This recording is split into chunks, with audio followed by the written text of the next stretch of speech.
7교시 수업을 진행하겠습니다. 교재 6과의 서양 최초의 과학 백과사전 플리니우스의 박물지에 대해서 하겠습니다. 플리니우스는 로마 제국의 유명한 학자였죠. 로마 제국은 정말 그 시대에 놀라운 전쟁의 승리를 통해서 제국으로 발돋움했는데요. 결정적으로 로마가 지중해의 패권 국가가 된 것은 BC 146년에 카르타고를 세 번에 걸쳐서 전쟁을 해서 이긴 겁니다. 그래서 결국은 카르타고는 아프리카에 있었는데 거기에 쳐들어가서 완전히 카르타고를 말살을 하죠. 그리고 나서 그리스를 정복합니다. 그리고 BC 30년에는 이집트까지 가서 결국 프톨레마이오스 왕조의 후손들이 다스리는 이집트를 정복하죠. 이때 유명한 카에사르, 시저가 그 여왕인 클레오파트라를 지지하면서 이제 여왕으로 만들어주고 거기서 둘이 사랑에 빠지죠. 그래서 아이들까지 납니다. 아들까지. 자, 그럴 정도로 이제 지중해 세계를 제패했는데요. 이제 무력으로는 로마가 최고지만 이제 그들이 깨달은 게 있어요. 특히 그리스를 통해서 그리스의 철학과 수학과 과학은 정말 자기들이 따라갈 수 없다는 것을 깨닫습니다. 그래서 로마의 그 권력자들이나 지식인들이 그리스의 이 철학과 학문을 굉장히 존경심을 가지고 배우게 됩니다. 그 중에 한 사람이 키케로인데요. 로마 최고의 문장가죠. 이 사람은 그리스 사람들한테 이제 철학을 과외 공부처럼 배우다가 양이 안 차서 아예 그리스로 갑니다. 그래서 아테네에 가서 유학을 해요. 철학을 배워가지고 와서 이제 로마에 그것을 번역하고 또 글로 이렇게 남기면서 글로 쓰면서 유명한 이제 학자가 되죠. 키케로는 이 카이사르의 친구였죠. 그러다가 나중에 카이사르가 죽은 다음에 권력을 잡은 그 카이사르의 부하 장군이었던 안토니우스에게 처참하게 죽음을 당합니다. 그런데 이 로마 사람들은 이러한 어떻게 이렇게 전쟁을 잘하게 됐냐면 너무 실용적인 그 기술 능력이 뛰어나요. 이 로마 사람들이. 그래서 이 조직력, 군대를 조직했어요. 우리가 말하는 소위 사단, 군단 개념을 그 처음으로 만들어냈죠. 6천 명 정도가 한 군단이에요. 그래서 재미있게도 로마 수는 6천까지만 셀 수 있어요. 하여튼 그러니까 이제 많은 수를 이 사람들은 추상적으로 많은 수를 생각할 필요가 없었나 봐요. 그래서 그런 자기들이 셀 수 있는 수 안에서 이 조직을 합니다. 그래서 이제 군단도 만들고 그 여러 가지 그 전쟁 무기를 만들고 그 다음에 성을 무너뜨리는 그런 공성기라든지 그런 기술이 발달했고요. 또 건축에서 가장 그 위대한 로마인들의 발명이 아치입니다. 궁룡 이렇게 둥그렇게 쌓는 거죠. 이 돌을 벽돌 같이 만들어 쌓아가지고 그것을 끼워 넣기 때문에 이게 잘 안 무너져요. 그래서 우리가 여행을 가보면 그리스 유적들은요, 이 그리스나 소아시아, 지금 터키 지역에 있는 그 그리스의 건물들은 다 지붕이 무너졌습니다. 지진에 흔들릴 때 그냥 아치가 없기 때문에 다 무너졌는데 로마의 건물들은 지금 다 남아 있어요. 지붕이. 그게 아치 덕분이죠. 그래서 그들은 이런 아치 건물들을 여러 가지 신전이라든지 궁전, 개선문, 콜로세움이 있죠. 또 경기장, 그 다음에 콜로세움이 경기장이죠. 그 다음에 수도교는 제가 이 강의 안에 그림을 넣어놨는데요. 물을 전달하는 그 다리예요. 예, 이 다리를 옛날에 저는 그림에서 볼 때 이게 옛날 하이웨이인 줄 알았어요. 로마 시대 때. 근데 이상하게 길이 이렇게 중간중간에 그 아치형 이 2단으로 돼 있고 가운데가 막혀 있어요. 그 기둥에 의해서.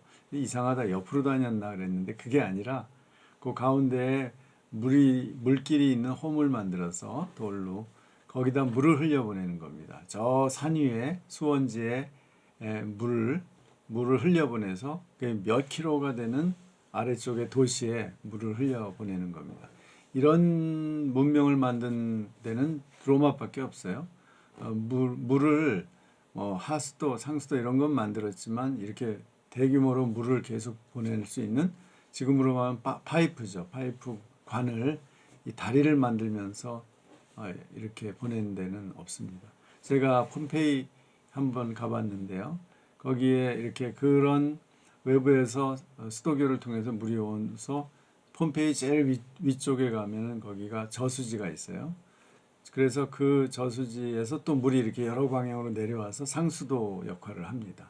시내로 이렇게 흘러서 그리고 그 아래쪽에 또 목욕탕이 있어요. 커다란 공중 목욕탕. 그런 식으로 물을 조달하는 거죠. 그리고 지하에는 하수도도 만들고. 그래서 로마인들은 상당히 깨끗하게 살았습니다. 이런 실제적인 그 재주, 능력이 로마 제국의 기반이었는데요. 이 사람들은 학문도 이렇게 했어요. 그러니까 어떤 그리스인들처럼 새로운 이론, 형이상학, 뭐 철학, 자연 철학 이런 걸 만든 게 아니라 그동안 내려오는 모든 지식을 모아서 체계화해서 백과사전의 형태로 만드는 것이 로마인들이 잘하는 그런 학문의 형태예요. 제일 먼저 마르쿠스 바로라는 사람이 학문론이라는 책을 썼는데 이것은 독창적인 책이 아니라 그동안의 모든 지식, 문법, 수사학, 논리학, 산술, 기하학, 천문학, 음악, 의학, 건축을 한 책에 모아놓은 거예요. 그러니까 한 권만 있으면 그냥 학교 안 가고 공부 다 할 수 있는 그런 책이죠. 그 다음에 켈수스라는 사람이 의학백과의 일종의 의학백과인 의학에 대하여라는 책을 집필했어요. 켈수스는 아주 기독교를 굉장히 싫어한 사람입니다. 그래서 이 사람에 대해서 이제 기독교 신학자인 오리겐이라는 사람이 켈수스 반박이라는 책을 쓸 정도로 아주 기독교와의 대결에서 아주 선봉했었던 학자예요. 그 다음에 이제 세네카가 자연의 의문들 해서 이제 자연에서 일어나는 그 여러 가지 이해할 수 없는 현상들을 그 기존의 지식을 이용해서 설명하려고 노력했죠. 이제 그 백과사전의 완전 최고 집대성이라고 할 수 있는 플리니우스의 박물지로 가겠습니다. 박물지의 라틴어는 히스토리아 나투랄리스예요. 그러니까 문자 그대로 하면 자연사 또는 자연 이야기라고 할 수 있죠. 그러니까 자연사 박물관이 있죠. 거기에 모든 자연의 동물들의 뼈라든지 이런 유적들, 뭐 자연의 모든 그런 유물들 발견, 뭐 이런 물들을 전부 이렇게 체계적으로 모아놓은 게 자연사 박물관인 것처럼 그동안 자연에 관한 모든 지식을 한 군데 모아놓은 이 백과사전이죠. 얼마나 이 양이 방대하냐면 37권이에요. 그래서 2,000개의 문헌을 보고 2만 개의 정보를 모아서 플리니우스가 정리를 했다고 합니다. 이 책의 목적은 우선 로마인들이 실용적인 지식을 모든 분야의 지식을 총정리해서 이제 볼 수 있도록 제공을 하는 거죠. 그러면서도 교훈적인 이야기를 이제 하는 거죠. 그래서 로마인들이 예를 들면 이 대리석 얘기를 할 때 로마인들이 대리석을 너무 많이 쓴다, 너무 사치하다 이런 비판도 했다고 합니다. 그리고 재미있는 것은 제7권에 인간의 여러 나라의 인간에 대해서 썼는데 아주 신화적 내용이 풍부하게 나옵니다.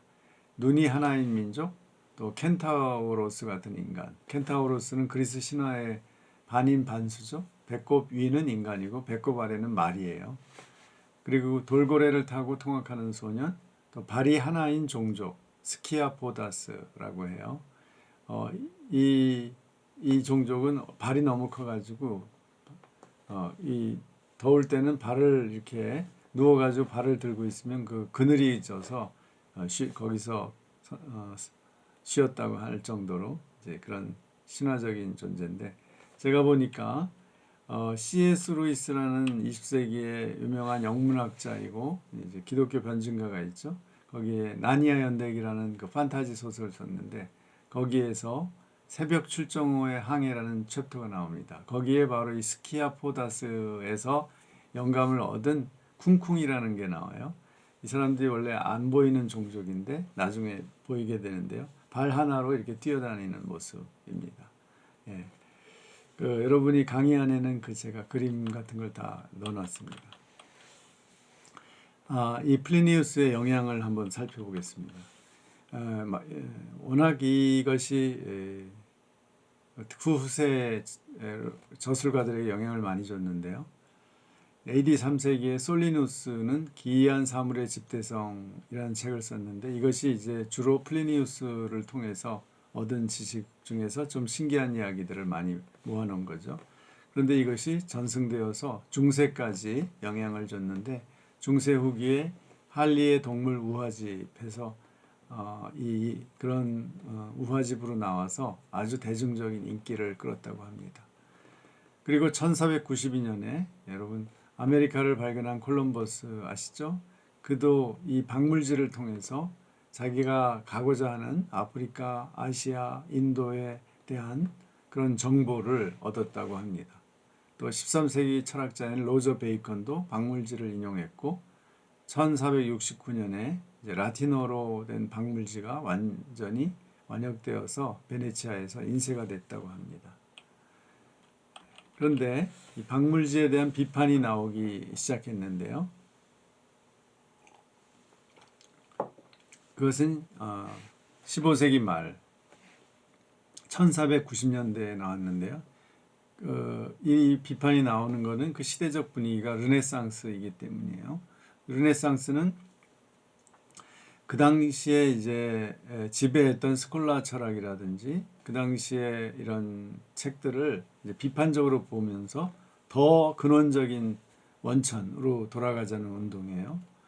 그래서 고전들하고 그리스 로마 시대의 고전하고 그리고 성경의 이제 원문을 중시했어요. 그러면서 철학에서도 그동안 스콜라 철학이, 즉 아리스토텔레스 철학에 기초한 스콜라 신학이 아주 그 당시 12세기, 13세기를 지배했는데, 그것을 비판하면서 심플라톤주의를 다시 부흥시켜서 이제 학문을 하기 시작을 했습니다. 그런 경향이 큰 거죠. 우리가 잘 아는 1543년에 이제 지동서를 쓴 코페르니쿠스도 심플라톤주의 철학을 가지고 있어요. 그래서 우주가 하나의 가운데 점을 기준으로 해서 원을 이루고 있다, 구를 이루고 있다는 게 이제 심플라톤주의적인 사고거든요. 그래서 그 점이 우주의 중심이고 태양이고 그 주위를 지구가 돌고 있다고 얘기하기 시작을 한 거죠. 예, 박물지에 대한 비판으로 돌아가서 1492년 레오니체노라는 사람이 플리니우스의 오류에 관하여 라는 책을 써서 실제로 이런 이야기는 증명될 수가 없다 해서 비판을 했고요. 1493년에 바르바루스는 플리니우스 비판을 이란 책을 아예 썼어요. 그래서 5,000개나 되는 그 오류를 그동안 밝혀진 오류를 지적을 해서 책을 썼다고 합니다. 그러나 플리니우스 자신은 사실 허무맹랑하고 황당한 사람이 아니라 아주 경험에 충실하고 실증적인 사람이었어요. 그의 최후도 이렇게 과학적으로 애를 쓰다가 이제 최후를 맞았는데요. 베수비우스 화산이 폭발했어요. AD 한 70년경에. 그때 이제 그 현상을 관찰하기 위해서 배를 타고 접근했다가 그 가스 때문에 화산에서 나오는 가스 때문에 질식해서 죽었다고 합니다. 그러니까 과학 연구를 위해서 목숨을 바친 거죠. 여기서 우리는 과학의 한계를 어느 정도 생각하게 됩니다. 어떤 지식도 그 시대에는 실증적으로 틀림없다고 생각을 하지만 그러나 후대에 가면 많은 오류를 발견할 수밖에 없고 수정해 나갈 수밖에 없는 거죠. 이것이 아마 과학이 가진 한계요 또 운명이라고 할 수 있겠습니다. 오늘 7교시 여기서 마칩니다. 자, 그리고 과제를 잠깐 소개하겠습니다. 4주차 이제 과제는 다음 주에 할 내용을 여러분이 요약하는 건데요. 첫 번째는 7과 프톨레마이오스의 천동설에 대해 서술하고 그 문제점을 지적하세요. 그 다음에 8과 중세 기독교 신학자들 심플리키오스, 필로포누스, 아우구스티누스, 아퀴나스 등이 어떻게 기독교와 과학을 조화시키려고 했는지 서술해 보세요. 그래서 각각 0.5매씩 해서 1매로 여러분이 거기에 초점을 맞춰서 한번 정리를 하시면 됩니다. 그래서 과제 관리에 올려주세요. 여러분 경청해 주셔서 감사하고요. 이제 남은 시간 동안에 토요일까지 강의 듣고 이제 과제는 다음 주 수요일까지 하시면 됩니다. 예, 감사합니다. 그러면 이 사이버의 강좌가 이제 장기화되고 있는데 여러분도 마음의 준비를 하시고 건강하게 또 생활 관리를 잘해서 열심히 할 때는 하고 또 쉬고 놀 때는 놀고 이렇게 지냈으면 좋겠습니다. 저는 거의 쉬지 못하고 놀지도 못하고 이렇게 강의를 준비하고 있습니다. 그래, 감사합니다.